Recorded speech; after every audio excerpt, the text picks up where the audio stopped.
ষষ্ঠ শ্রেণীর প্রিয় শিক্ষার্থী এসালদার স্যার ইউটিউব চ্যানেল থেকে তোমাদের সবাইকে স্বাগতম। আজকে তোমাদের জন্য আরেকটি নতুন ভিডিও নিয়ে এসেছি।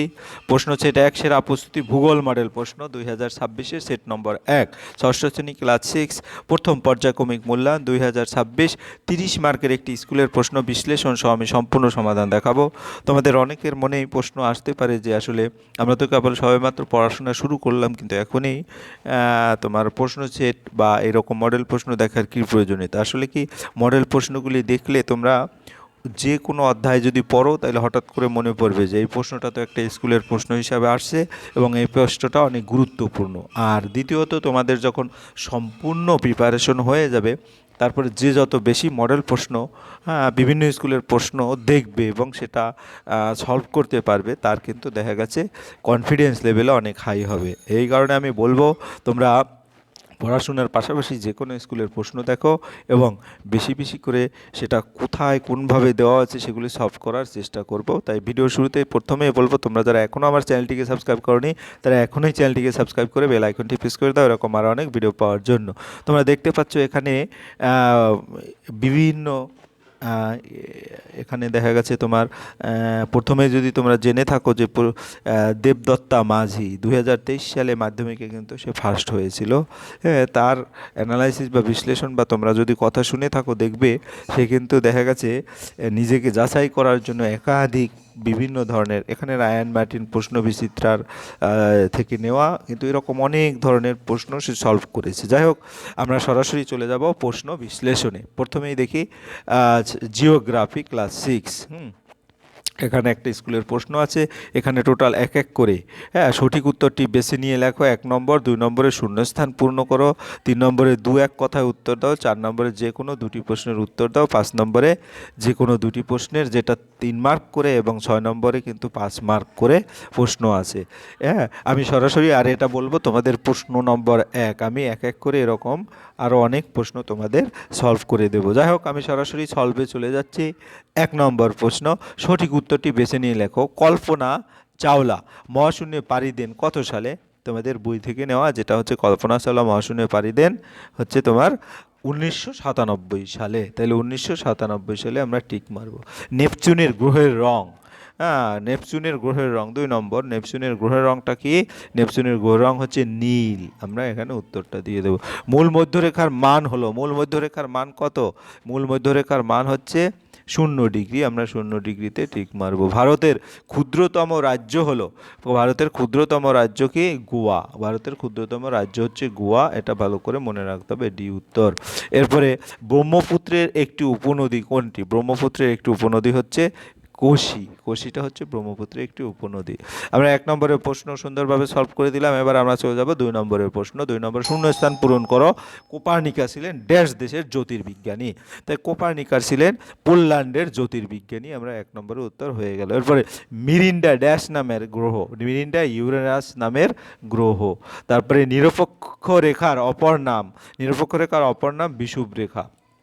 এরপরে ভারতের পূর্ব পশ্চিমে বিস্তার ড্যাশ কিলোমিটার? ভারতের পূর্ব পশ্চিমে 2933 কিলোমিটার। তারপরে গডউইন অস্টিনের উচ্চতা, গডউইন অস্টিনের উচ্চতা 8848 মিটার। আমাদের 2 নম্বর প্রশ্ন হয়ে গেল। এবার 3 নম্বরের প্রশ্ন, 2-1 কথায় উত্তর দাও। সূর্য থেকে পৃথিবীতে আলো পৌঁছাতে কতক্ষণ সময় লাগে? 1 মার্কের প্রশ্ন, আমরা শুধু যতক্ষণ সময় লাগে সেটা বলবো। তো সূর্য থেকে পৃথিবীতে আলো পৌঁছাতে সময় লাগে 8 মিনিট 20 সেকেন্ড। তারপরে 2 নম্বর, ইসরো এর পুরো কথা অর্থ লেখো। ইসরো এর পুরো অর্থ হচ্ছে আইতে ইন্ডিয়ান, এসে স্পেস, আর এ রিসার্চ এবং ওতে অর্গানাইজেশন, অর্থাৎ ইন্ডিয়ান রিসার্চ অর্গানাইজেশন। এরপরে 3 নম্বর, পৃথিবীর কোথায় আবর্তন বেগ প্রায় 0? পৃথিবীর আবর্তন বেগ হচ্ছে মেরু অঞ্চলে প্রায় 0। ভারতের দীর্ঘতম হিমবাহের নাম কি? ভারতের দীর্ঘতম হিমবাহের নাম হচ্ছে সিয়াচেন হিমবাহ। তারপরে একটি দুন এর উদাহরণ দাও। একটি দুনের উদাহরণ হচ্ছে শ্রীলঙ্কা। একটি দ্বীপ বা দুন যেটাই বলো তোমার, এভাবে আমরা উত্তর দিতে পারি। এরপরে চলে যাব পরের, যে কোনো 2টি প্রশ্নের উত্তর দাও। তারারা মিটমিট করে কেন?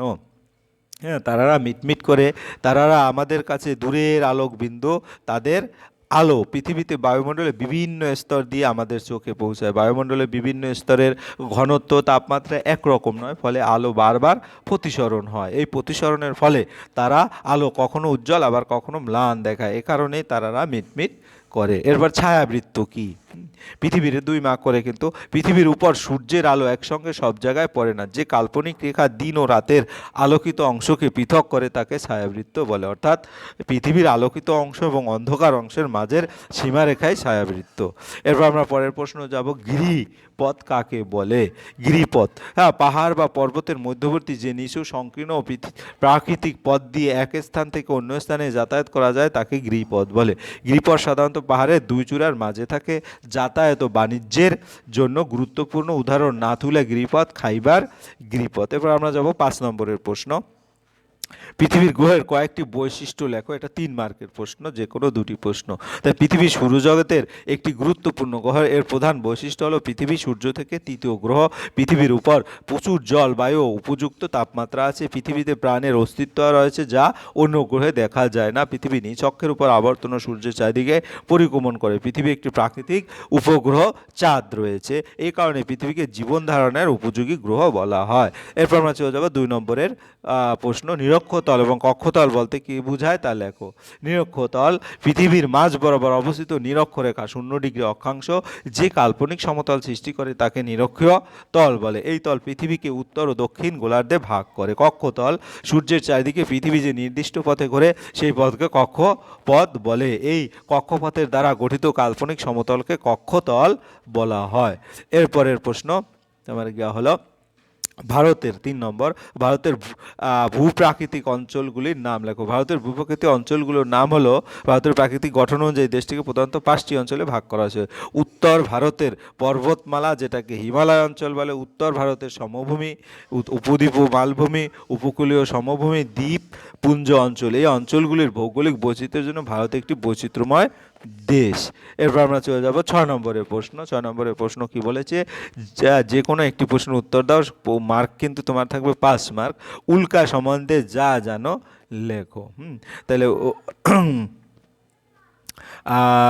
পৃথিবীর যে অংশে সূর্যের কিরণ প্রায় লম্বভাবে পড়ে এবং সারা বছর উষ্ণ, উচ্চ তাপমাত্রা থাকে তাকে উষ্ণ অঞ্চল বলা হয়। আবার উষ্ণ অঞ্চল কাকে বলে সেটাও কিন্তু আমরা এখান থেকে দেখতে পারি। এটা দুটো অপশন দেওয়া ছিল। উষ্ণ অঞ্চলের বিস্তার, উষ্ণ অঞ্চল 23.5 ডিগ্রি উত্তর অক্ষাংশের কর্কটক্রান্তি রেখা থেকে 23.5 ডিগ্রি দক্ষিণ অংশের মকরক্রান্তি রেখা পর্যন্ত বিস্তৃত। উষ্ণ অঞ্চলের বৈশিষ্ট্য, এখানে সারা বছর প্রচুর তাপ থাকে, সূর্যরশ্মি প্রায় লম্বভাবে পড়ে বলে তাপমাত্রা বেশি, দিনও রাতের দৈর্ঘ্যের পার্থক্য খুব কম। এই অঞ্চলে ঘন বনযুক্ত প্রচুর বৃষ্টিপাত দেখা যায়।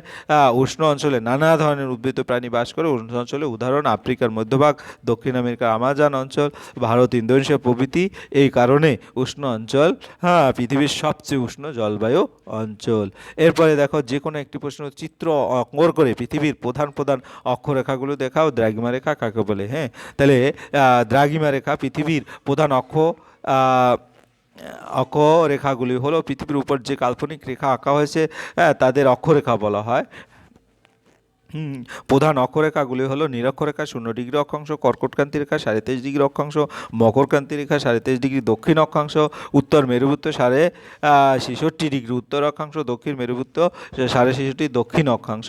দ্রাঘিমা রেখা কাকে বলে? উত্তর মেরু থেকে দক্ষিণ মেরু পর্যন্ত বিস্তৃত অর্ধবৃত্তাকার কাল্পনিক রেখাগুলো কে দ্রাঘিমা রেখা বলা হয়। দ্রাঘিমা রেখা দ্বারা পৃথিবীর পূর্ব পশ্চিমে অবস্থান নির্ণয় করা হয়। মোট দ্রাঘিমা রেখার সংখ্যা 360টি। এখন আমাদের যেহেতু বলছে চিত্র অঙ্কন করে পৃথিবীর প্রধান প্রধান রেখাগুলি, যেমন এটা নিরক্ষরেখা, এই যে দেখো তোমার নিরক্ষরেখা, এটা হচ্ছে নিরক্ষরেখা। এরকম একটা বৃত্ত এঁকে কিন্তু অঙ্কন করতে হবে। কর্কটক্রান্তি রেখা, এটা কর্কটক্রান্তি রেখা 23.5 ডিগ্রি, কোথায় আছে দেখবে ভালো করে। মকরক্রান্তি রেখা, এটা মকরক্রান্তি রেখা।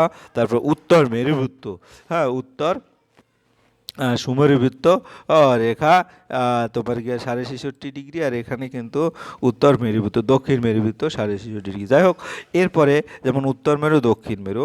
তা এই ছিল তোমার সামগ্রিক যে প্রশ্ন এবং তার উত্তর। আশা করি ভিডিওটি যদি মনোযোগ সহকারে দেখো তাহলে প্রশ্ন সম্পর্কে যেরকম আইডিয়া হবে তেমনি পূর্ণাঙ্গ উত্তরও তোমরা বিশ্লেষণ করে দেখালাম। পরিশেষে ভিডিওটি দেখার জন্য অসংখ্য ধন্যবাদ। ভিডিওটি ভালো লাগলে লাইক, কমেন্ট, শেয়ার করতে ভুলবে না। সেই পর্যন্তই, ধন্যবাদ সবাইকে।